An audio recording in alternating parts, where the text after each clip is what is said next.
CBLers, and welcome to another MikeCast. Number 3, much delayed as, life takes over, unfortunately, even for the CBL. What an interesting 2 months we've had. You have to say that, albeit there aren't too many surprises right now, the standings are starting to sway towards what we might have thought. Teams like Dayton and Richardson City and the Millers, continue to struggle. But other than that, it's starting to even out. And definitely some of the lesser teams that we thought might struggle this year pretty much are. But still, Tucson, Colorado, definitely two teams that stick out. Altoona, even the Scrappers, I think their record is a little bit better than we thought. But I said in my preview I thought they were a potential playoff team, so I'm not totally floored by that. So as we check the standings in the Heartland, which is the championship division, obviously. Syracuse is on top. Mahoning Valley, Altoona, Dayton, and St. Louis. In the West, you have Austin, Bats, the Admirals, the Gold Sox, Richardson City just 5 back, so it's still early, and Portland, who really is struggling right now and probably more so focusing on developing their talent and grabbing a good pick, because we all know who's out there next year. In the Frontier, or as I like to call it, the losers bracket, Beach Bums, they're awesome. I mean, they're the best team in the league right now. They're good. Charlotte, Nashville, the Channel Cats, and Connecticut round that out. They'll be fighting with Portland and probably the Millers if they don't swing things in quick here for that, what you want, the number 1 spot.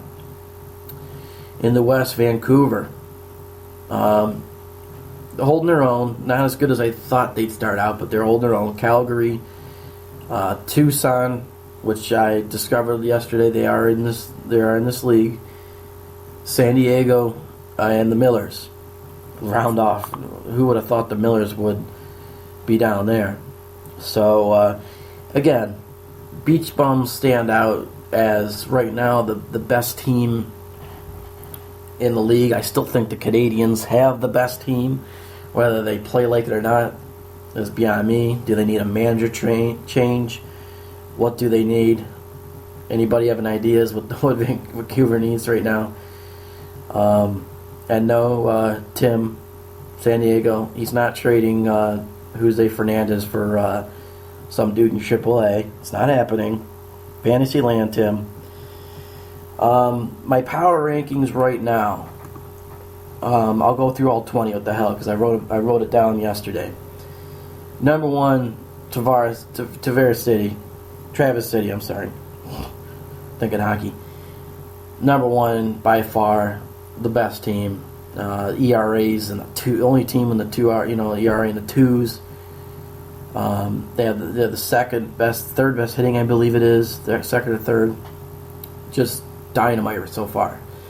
Syracuse, I'll put them at 2. They've been hot at late, although they're beating up a bunch of scrubs. Vancouver, to me, I'm still sticking with them. I still think they're the best team in the league, but we'll see how that ends up. Charlotte, I think Charlotte right now is trending. Mahoning Valley, I'll put them at number 5. 6, I got Tucson. Their pitching is dynamite. They can't hit for shit, but they definitely can hurl the ball. And next I have Austin, then Calgary,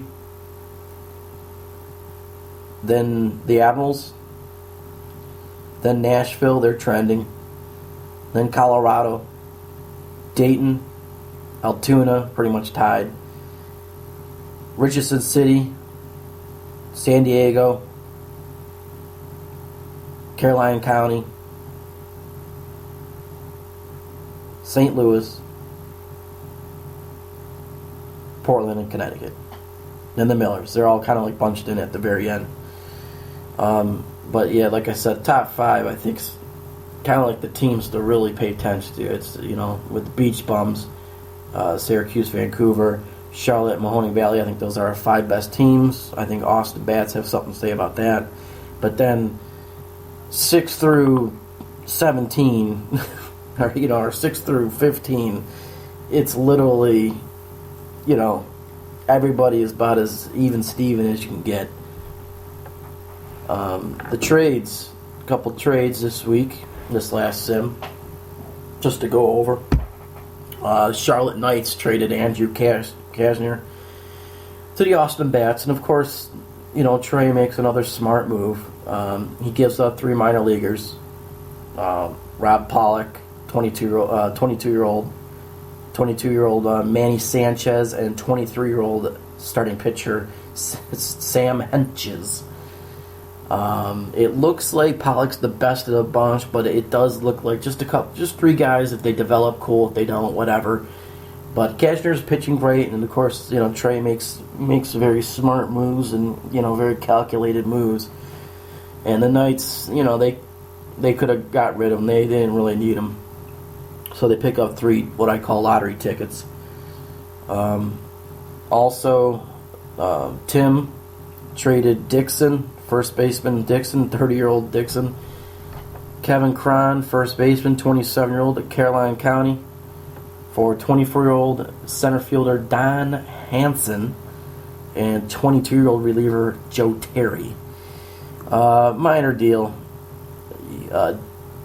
Dixon's been languishing in the minors for years. He's always had plus power.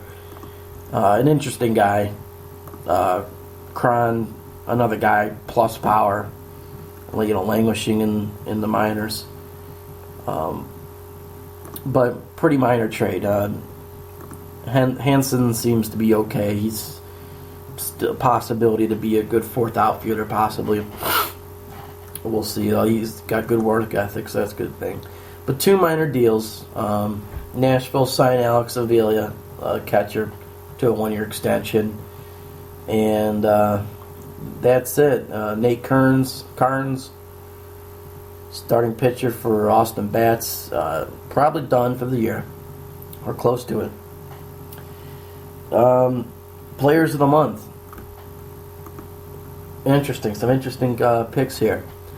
First, we'll start with the rookies. In the HL,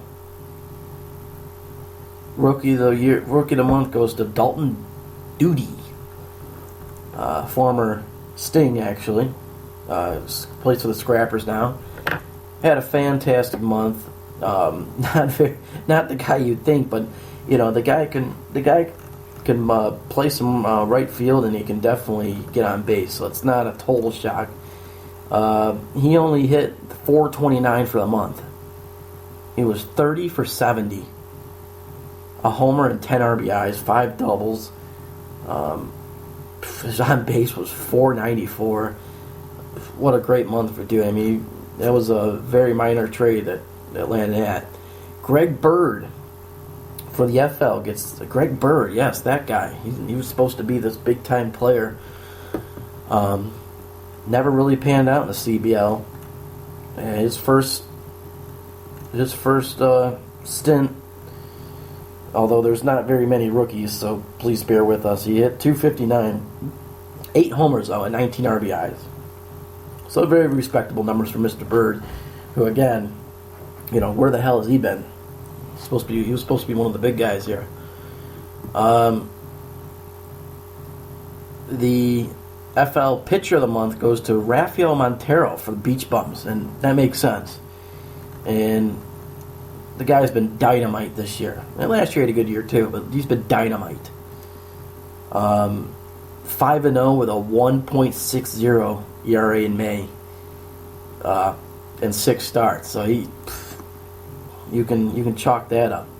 And Mr. Brady Aiken almost traded to almost traded to Charlotte and among other places.